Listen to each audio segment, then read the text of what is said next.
तो नवनीत जेएमएच की खबरों को लाइक करें, इसके बाद पहली बार आए चैनल पर सब्सक्राइब करें, साथ ही बेल के आइकन को दबाकर ऑल कर लें ताकि हमारी खबरें पहुंचे सबसे पहले। नमस्कार, एक बार फिर से आप सभी लोगों का स्वागत करता हूं आपके अपने चैनल। इसका नाम है नवनीत जेएमएच। आज हम बात करने जा रहे हैं, पहली खबर जो है मानदेय से जुड़ी हुई आंगनबाड़ी बहनों की है। दरअसल हम मानदेय की खबर इसलिए भी आप लोगों से कह रहे हैं क्योंकि मानदेय से जुड़ी हुई विभिन्न जिलों से, विभिन्न राज्यों से हमें खबरें प्राप्त हो रही हैं कि उनके जनपदों में अभी तक मानदेय आया ही नहीं है। आपको बता दें, उत्तर प्रदेश की पहले हम बात करते हैं, इसके बाद मध्य प्रदेश की बात करेंगे।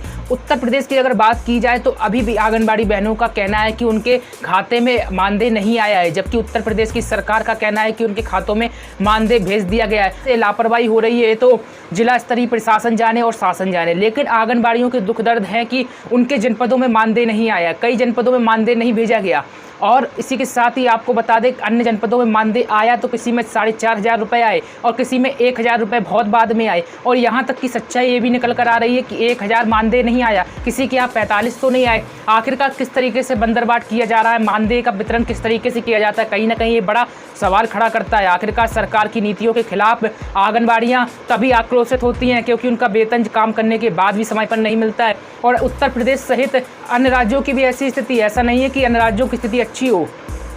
आपको बता दें, मध्य प्रदेश के हमारे एक दर्शक है हरिशंकर जाड़िया, इन्होंने जानकारी दी है। हरिशंकर जाड़िया जी ने बताया है कि मध्य प्रदेश के टीकमगढ़ में मानदेय नहीं आया मार्च से। जी हाँ, आपको यहाँ पर दिखा रहे हैं इनका मैसेज, ये देख सकते हैं। मध्य प्रदेश के टीकमगढ़ में मानदेय मार्च से नहीं आया, इनका ये बयान है। आखिरकार मार्च से मानदेय क्यों नहीं आया? हाल ही में हमने आपको बताया था कि मध्य प्रदेश सरकार ने ऐलान कर दिया है कि जो भी आंगनबाड़ी बहनों का उनके क्षेत्र में, यानी कि उनके राज्य में रुका हुआ वेतन है राज्य लाभांश का, उसका भुगतान जल्द से जल्द किया जाएगा। और इसी के साथ ही भुगतान जो पहले केंद्र सरकार का था वो तो लगातार हो ही रहा था, लेकिन सवाल ये है कि ये बयान ऐसे निकल कर आ रहे हैं और हरिशंकर स्पष्ट तौर पर ये कह रहे हैं कि उनके टीकमगढ़ क्षेत्र में मानदेय नहीं आया मार्च से, यानी मार्च का महीना के बाद आज देखिएगा अगस्त का माह चल रहा है, इतना समय हो गया मानदेय नहीं आया। अब ऐसे में आंगनबाड़ी वर्कर्स काम करेंगी तो कैसे करेंगी? एक बड़ा सवाल है, इस ओर सरकार को गंभीरतापूर्वक विचार करना चाहिए। आखिरकार मानदेय वितरण में असमानता क्यों देखने को मिल रही है? बड़ा सवाल है, क्योंकि उत्तर प्रदेश के विभिन्न जनपदों में ही मानदेय नहीं आया। आखिरकार क्यों नहीं आया? इस सैलरी का जो वितरण होता है किस तरीके से किया जाता है? अगर आपको सैलरी चेक करने में दिक्कत होती है, आप लोग पूछते हैं कि सैलरी कैसे चेक की जाए, आपको बता दें आंगनबाड़ियों का जो वितरण है PFMS प्रणाली द्वारा किया जाता है। आपको बता, जितने भी सरकारी विभागों का वितरण है PFMS प्रणाली द्वारा ही किया जाता है। और इनके पोर्टल पर भी जाकर, आप PFMS के पोर्टल पर जाकर आप अपना अकाउंट नंबर वगैरह सब डालकर जानकारी भी प्राप्त कर सकते हैं कि आपका मानदेय आया या फिर नहीं। आप बहुत सारे लोग मैसेज करते हैं कि मानदेय बताइएगा सर आया कि नहीं, तो आपको वहाँ पर अपडेट मिल जाती है, क्योंकि सरकार PFMS प्रणाली के द्वारा ही आप लोगों का मानदेय भुगतान करती है। और अगर उसमें मानदेय आपका नोटिस हुआ होगा, यानी आपको दिख रहा होगा, सबसे पहले आपका ऑप्शन आएगा बैंक, कौन सी बैंक है, आपको बैंक फिल करना होगा। उसके बाद आपका अकाउंट नंबर मांगा जाएगा, वेरिफिकेशन होगा अकाउंट नंबर का। इसके बाद कैप्चा कोड डालकर आप सबमिट करेंगे तो आपको पूरी जानकारी वहाँ पर शो हो जाएगी कब कितना मानदेय सरकार की ओर से भेजा गया है। और उसके विरुद्ध आप क्लेम भी कर सकते हैं, अपने जिला स्तर पर अधिकारियों को बता सकते हैं कि हमारा फलाना मानदेय क्यों नहीं आया। क्योंकि आज मानदेय पर इसलिए हमने पहली खबर से शुरुआत की क्योंकि मानदेय बड़ा मुद्दा है और इस मुद्दे को लेकर आंगनबाड़ी कर्मियां काफ़ी परेशान है, क्योंकि उनका कहना है कि हम ये काम करते, दिन रात काम करने के बावजूद भी हम लोगों का वेतन समय से नहीं आता है और कई महीने गुजर जाने के बाद एक माह का वेतन दिया जाता है। बहुत ही दुखद स्थिति है। आज इस खबर में कितनी सच्चाई है वो आंगनबाड़ी बहनें खुद ही कमेंट करके बताएंगी। आप अपने जनपद से जरूर बताइएगा अगर आपका मानदेय नहीं आया, आपका वेतन नहीं आया, क्योंकि आपकी समस्याओं को लगातार हम उठाते रहते हैं। पहली बार चैनल पर सब्सक्राइब करके बेल को दबा लीजिए ताकि आपको हर एक अपडेट मिलती रहे। चलिए आपको बताते हैं दूसरी खबर।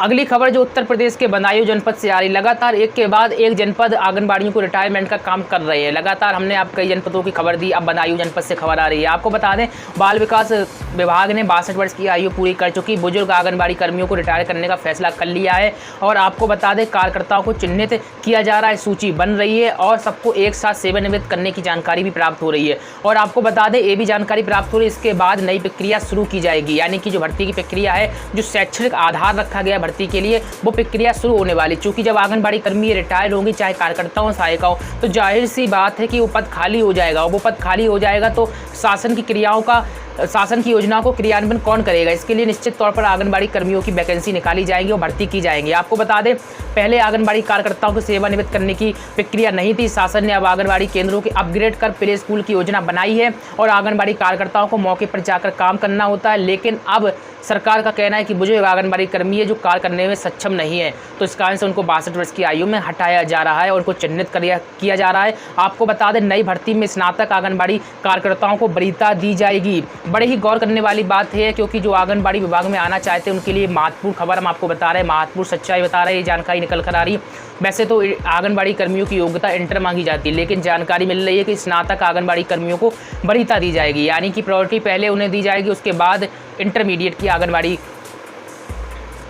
के अभ्यर्थी को दी जाएगी। तो ये बड़ी जानकारी है। आपको बता दें आंगनबाड़ी कर्मियों के काम क्या क्या होते हैं, हालांकि आप सभी लोग जानते हैं, फिर भी हम जो विभाग में आना चाहते हैं उनको जानकारी नहीं है तो शॉर्ट में बता देते। क्षेत्र भ्रमण करके बच्चों की स्थिति देखना, बच्चों का ग्रोथ चार्ट तैयार करना, बच्चों का वजन लेना, आंगनबाड़ी केंद्रों पर बच्चों को शिक्षा ग्रहण कराना। और अब बता दें आपको बदायूं से खबर निकल कर आ रही, कुल पद 2967 और वर्तमान में जो कार्यरत है आंगनबाड़ियाँ 2402 है और रिक्त पद 565 है। देखिए, हमने आपको जानकारी दे दी। अगर आपके क्षेत्र से निकलती है वैकेंसी और आप इस क्षेत्र में आना चाहते हैं तो बिल्कुल स्वागत है, आपका फॉर्म भर सकते हैं। तो यहाँ के जिला कार्यक्रम अधिकारी हैं जो आदिश मिश्रा, इन्होंने स्पष्ट कहा है कि 62 वर्ष की आयु पूरी कर चुकी आंगनबाड़ी कर्मियों को रिटायरमेंट दिया जा रहा है ताकि अब वह घर पर बैठे। लेकिन दुख की बात फिर भी मैं वही कहूँगा कि इन रिटायरमेंट कर रहे हो कर्मियों को कम से कम 10 लाख की राशि दी जानी चाहिए। सहमत है तो यस लिखिएगा। आप लोग यस लिखने में देखिएगा 2, 4, 5 लोग यस लिखते हैं। मुझे तो लगता है कि आप लोग खुद ही सहमत नहीं है, हज़ारों की संख्या में देखते हैं लेकिन 2, 4 लोग यस लिखते हैं। ज़्यादा से ज़्यादा यस लिखिएगा। आप आज कम से कम 1000 लोग यस लिखिएगा तो आंगनबाड़ियों की जरूर मांगें सुनी जाएंगी। तो कमेंट में कम से कम 1000 लोग यस जरूर लिखिएगा। चलिए आपको अगली खबर बताते हैं। अगली खबर राजस्थान के जयपुर से जुड़ी हुई है, तो बड़ी गौर से सुनिएगा। हम आपको बता दें सर्वे कराए जाने की जानकारी मिल रही है। आपको बता दें राजस्थान सरकार के आयोग की अध्यक्ष संगीता बेनीवाल की जानकारी दी है। उन्होंने कहा है कि नई शिक्षा नीति को लेकर आयोग की गत दिनों एक बैठक हुई थी और इसमें आंगनबाड़ियों की स्थिति और अन्य मुद्दों पर विचार विमर्श किया गया था। आयोग के सदस्य शैलेंद्र पंड्या और शिव भगवान नागा ने बताया कि आयोग जल्द नई शिक्षा नीति पर शिक्षाविदों और विषय विशेषज्ञों के साथ बात कर सिफारिश सरकार को भेजेगा। अब बहुत सारे कर्मी हमारे सवाल पूछ रहे थे कि इस नई शिक्षा नीति जो है कब से लागू होगी, तो उनको जानकारी दे दूं कि नई शिक्षा नीति अगले सत्र से लागू होगी। अगले सत्र का मतलब क्या हुआ, 1 अप्रैल से नया सत्र शुरू होता है, तो संभावित माना जा रहा है कि 1 अप्रैल से ही नई शिक्षा नीति का क्रियान्वयन शुरू हो जाएगा। जी हाँ, ये बड़ी खबर है, आपको हम बता रहे हैं निश्चित तौर पर 1 अप्रैल नई शिक्षा नीति का जो प्रोसीजर रखा गया है, कार्यक्रम रखा गया है, जानकारी मिल रही है कि 1 अप्रैल से इसका शुभारंभ हो सकता है।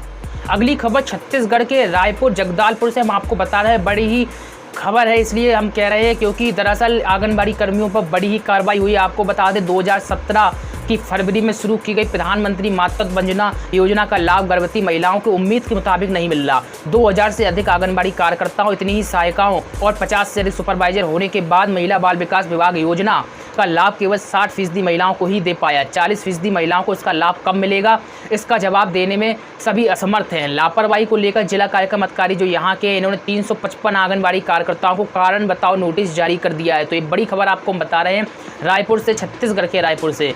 आपको बता दें उनमें जिले के सभी ब्लॉकों के कार्यकर्ता भी सम्मिलित हैं। उन्होंने ध्यान नहीं दिया। आपको जानकारी दे दें कि प्रधानमंत्री मातृत्व वंदना योजना के अंतर्गत महिला बाल विकास विभाग को 2017 से लेकर जून 2020 तक 13,775 महिलाओं को इस योजना का लाभ देने का लक्ष्य रखा गया था, लेकिन विभाग अब तक करीब 8,000 महिलाओं को इस योजना का लाभ दे पाया है। तो जिसके बाद जिला कार्यक्रम अधिकारी ने नाराजगी जाहिर की और आपको बता दें 355 आंगनबाड़ी कर्मियों को जो है नोटिस जारी कर दिया गया। अब उनको जवाब देना होगा। अगली खबर जाते जाते आपको बता देते, बड़ी ही महत्वपूर्ण खबर आ रही मध्य प्रदेश सरकार की ओर से। दरअसल आपको बता दें महिला बाल विकास मंत्री जो है यहाँ की इमरती देवी की पहल पर विभाग द्वारा आंगनबाड़ी कार्यकर्ताओं को प्रोत्साहित करने के लिए अनूठा प्रयोग किया जा रहा है। अनूठा प्रयोग के बारे में जानते हैं। विभाग ने आंगनबाड़ी कार्यकर्ताओं के लिए सफल गाथाओं का वीडियो संकलन प्रतियोगिता रखी है, जिसमें प्रत्येक जिले के एक सर्वश्रेष्ठ वीडियो के लिए आंगनबाड़ी कार्यकर्ता को 5,000 रुपये का नगद पुरस्कार मिलेगा। आखिरकार इस योजना का क्रियान्वयन कैसे होगा, कैसे पुरस्कार मिलेगा, बता देते हैं आपको। अंतिम खबर है और इसको लाइक जरूर करिएगा। फिर मिलते हैं आपसे नई अपडेट में, लेकिन फिलहाल इस खबर को पूरा कर देते हैं। आपको बता दें, आंगनबाड़ी कार्यकर्ता को मां के दूध का महत्व, मां की जुबानी विषय पर अधिकतम 60 सेकंड का वीडियो बनाकर 20 अगस्त तक www.amrutpaan.org, फिर से आपको बता दें www.amrutpaan.org पर एंट्री जमा करना होगा। आपको बता दें, आंगनबाड़ी कार्यकर्ताओं को अपने क्षेत्र की किसी शिशुवती मां का एक वीडियो बनाना है जिसमें मां अपने बच्चे के साथ हो। शिशुवती महिला ने मां के दूध के महत्व संबंधित कोई गलत धारणा को तोड़ा हो अथवा मां के दूध से उसके बच्चों को लाभ हुआ जैसी बातों को भी सम्मिलित किया गया है। एक आंगनबाड़ी कार्यकर्ता केवल एक वीडियो ही भेज सकती है। एंट्री जमा होने के बाद उसमें किसी भी तरह का संशोधन नहीं किया जा सकेगा। तो ये बड़ी अच्छी खबर निकल कर आ रही है। आपको बता दें, जो भी आंगनबाड़ी कार्यकर्ता इसमें चयनित होगी, जिनका भी वीडियो सर्वश्रेष्ठ होगा, उनको 5000 का इनाम दिया जाएगा। ये बड़ी खबर है मध्य प्रदेश के शासन की ओर से और यहाँ की मंत्री इमरती देवी की ओर से। तो आप लोग अगर सहभागिता कर रहे हैं इस प्लेटफार्म पर तो कमेंट में यस लिखिएगा। मिलते हैं आपसे नई और लेटेस्ट अपडेट है, फिर से बने रहिएगा हमारे चैनल के साथ। नमस्कार।